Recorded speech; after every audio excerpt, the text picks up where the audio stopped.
Welcome back. I'm Nicola from the People Mentor. In the last video, we covered why deputy managers sometimes challenge new managers and the biggest mistakes to avoid.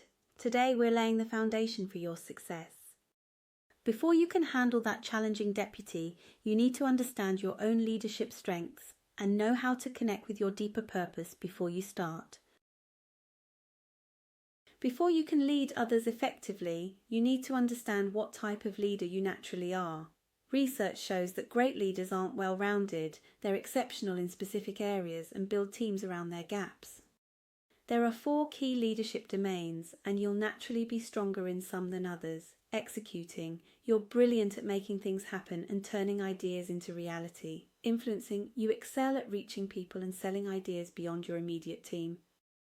Relationship building, you're gifted at holding teams together and creating unity. Strategic thinking, you have vision and can see what could be, not just what is.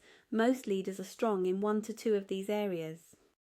That's not a weakness, it's your superpower. The mistake new managers make is thinking they need to be good at everything. You don't. You need to know your strengths and surround yourself with people who complement your gaps.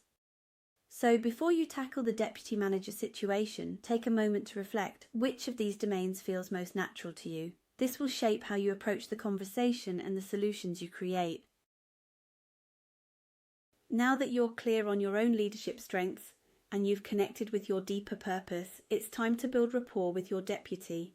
However, there's a crucial distinction. You're building professional rapport, not a personal friendship. And you're approaching this conversation as someone who's grounded in their values and purpose, not someone who's trying to figure out if they're qualified to be here before that first one-to-one. Take a moment to remind yourself, why does this matter to me? What kind of leader do I want to be in this situation? If your deeper value is creating a workplace where people feel valued and heard, then this conversation becomes about honouring that value.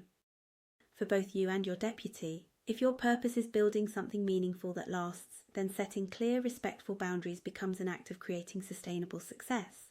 If you're driven by a desire to prevent anyone from experiencing poor leadership, then having this conversation with clarity and kindness becomes essential. When you're connected to your deeper why, you show up differently. You're not defensive or unsure, you're purposeful. I recommend scheduling a proper one-to-one, not a quick chat by the coffee machine, but a structured conversation, open like this. Now that I've settled into this role, I wanted to sit down properly and hear how you're finding things. I really value your experience and insight, and I want to make sure we're working well together. Then get curious. What's working well for you at the moment? What's been frustrating lately? Where do you feel your strengths are being used best? What would you like to see more of or less of as we move forward? But also ask strategic questions that position you as the leader. How do you see your role fitting into our team's bigger objectives? What do you think our main priorities should be for the next quarter? Where do you see opportunities for improvement in how we operate? This does several things. It shows respect for their experience, gives you insight into their perspective, and establishes you as someone who thinks strategically about the team and business. You're also gathering intelligence about their natural strengths and working style. This information will be gold when you're setting up your new working relationship.